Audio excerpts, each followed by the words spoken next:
Hi boys and girls, it's Mrs. Mencer again. I'd like to review with you some coins really quickly. Today we're going to review our coins, the value of those coins, and then we're going to practice adding collections or counting collections of coins. So let's start out with the review of our quarter. On the back, a lot of times there's the eagle, but remember that there can also be state quarters that have different pictures. On the front is our first president, George Washington. This quarter has 5 touch points. That's because those touch points, remember when we count touch points on money, we count them by fives. So a quarter's worth 5, 10, 15, 20, 25 cents. Next we have the dime. The dime is the smallest silver colored coin. It has 2 touch points because, again, we count them by fives. A dime is worth 5, 10 cents. This is the back of the dime. It has that torch in the center, the olive and oak branches on the back. Then we've got the nickel. The nickel has my favorite president, Thomas Jefferson, on it. His head is in the center and the words go down the sides compared to the quarter where George Washington's head is in the center but the words are at the top. So again, look at the difference between the coins, quarter, nickel. A nickel only has 1 touch point. That's because it's worth 5 cents. On the back of the nickel is Thomas Jefferson's house. That's Monticello. It actually says, if you look closely, it says 5 cents. This is a nickel. It's worth 5 cents. The last coin is the easiest to identify because that is a penny. It has Abraham Lincoln on the top. It's that copper colored. On the back, a lot of times it has this building. This is the Lincoln Memorial. However, newer coins and some others have this. It's like a shield. Again, it's easy to identify because of the color and also the words 1 cent. When you're when you're going to count coins, the first step is to identify what type of coin it is and to put your touch points on it. If you look, I did the first one where I was able to identify the coins. I've got a quarter, a penny, a dime, a nickel, and a dime. I then went through and added my touch points. After I draw all the touch points on the coins, the next step is to actually count them up. So 5, 10, 15, 20, 25, 30, 35, 40, 45, 50, 55, 60, 65, 70, 75, 80, 85. If you noticed, I skipped this coin. That's because this is a penny. I don't want to count it when I'm counting my touch points because I count the touch points by fives. I need to go back now and add 1. So I left off 85, 86. There's 86 cents in the first collection of coins. Look at the next one and do it with me. I've got a penny, so no touch points. I've got a nickel, a quarter, a penny. This is a dime. I know it says it. If I turn the paper, I can see it says 1 dime right there. A dime has 2 touch points, 5, 10. This is a quarter, 5, 10, 15, 20, 25. Now that all my touch points are drawn, I need to go back and add. I always want to start. I usually start from left to right, and I just count across with the touch points. And anything that's a penny, I skip and come back to add at the end. So I go 5, 10, 15, 20, 25, 30, 35, 40, 45, 50, 55, 60, 65, 66, 67, 68.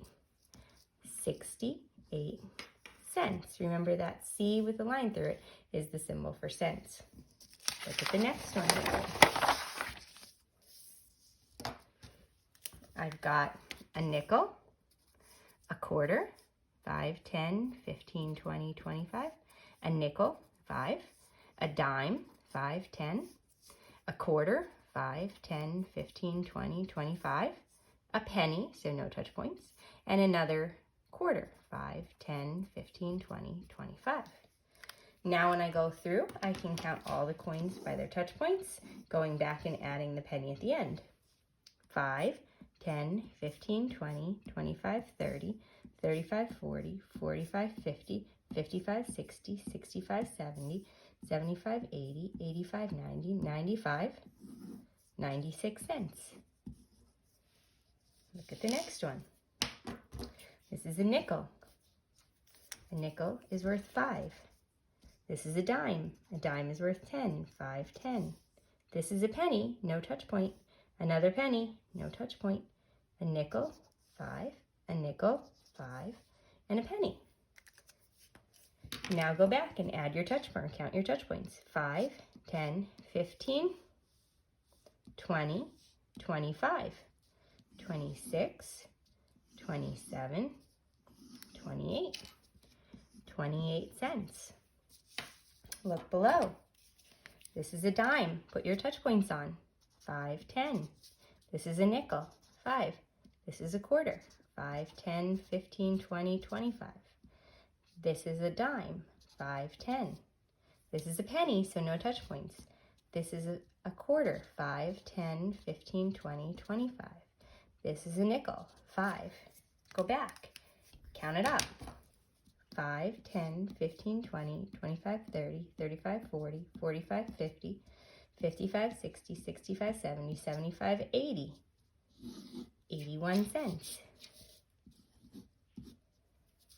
Look at the next one. This is the last one on this page. Put your touch points on. This is a dime. 5, 10. Quarter. 5, 10, 15, 20, 25. Dime. 5, 10. Penny, penny, penny. Quarter. 5, 10, 15, 20, 25. Now go back and count it up. 5, 10, 15, 20, 25, 30, 35, 40, 45, 50, 55, 60, 65, 70, 71, 72, 73 cents. Now, some of you may be looking at this saying, well, I'm done with this, or I know that you're going to look at my website and see that I have other money worksheets posted that you can print, but you might say, I don't have a printer. How else can I continue to work on counting coins? And the answer is talk to your parents, go into your piggy bank, go into their wallet, see what kind of coins you could get, okay? And then what you can do is you can just line up different collections of coins yourself, okay? Get a few different coins together. When I count money in real life, I always try to line it up from value being greatest to least. So I start with my quarter because it's worth 25. Then I have my dimes because they're worth 10. Then I have my nickels because they're worth 5. And then I always do pennies at the end. This is a good strategy when you're counting money to line it up in order of value from greatest to least. Then what you can do is you can go through and start counting. 5, 10, 15, 20, 25, 30, 35, 40, 45, 50, 55, 56, 57, 58 cents. You could ask somebody at home to give you a specific value, or give yourself a specific value. Pick a number that's less than 100, okay? So I'm going to say, let's go with 46. Okay, now I need to find coins in my collection here, and I need to count them up till they get to 46. Okay, I'm going to start with a quarter. 5, 10, 15, 20, 25. Do I need to keep going to get to 46? Yes, so I'm going to add another coin. 5, 10, 15, 20, 25, 30, 35. Am I at 46 yet? No, so I'm going to add another coin. 5, 10, 15, 20, 25, 30, 35, 40. Am I at 46 yet? No. So I'm going to add another coin.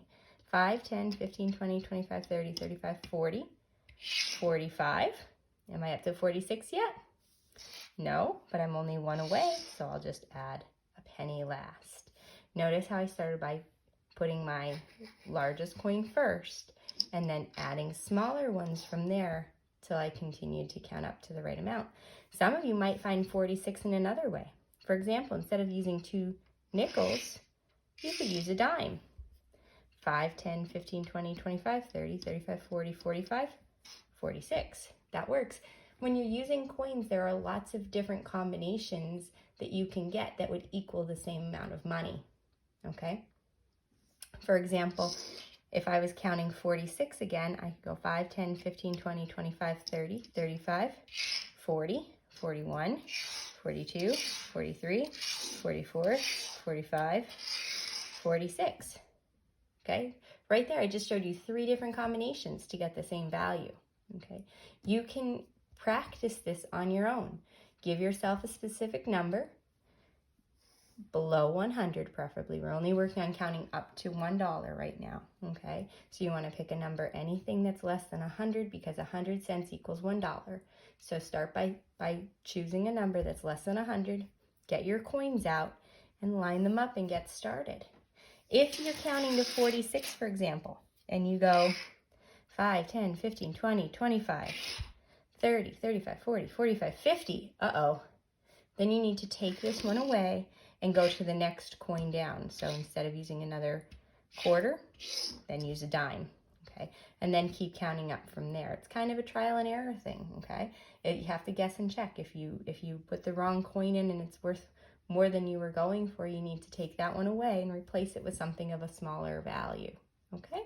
So please practice counting your coins at home, and we're gonna keep working on it here on our videos, okay? All right, I'll see you again soon. Bye.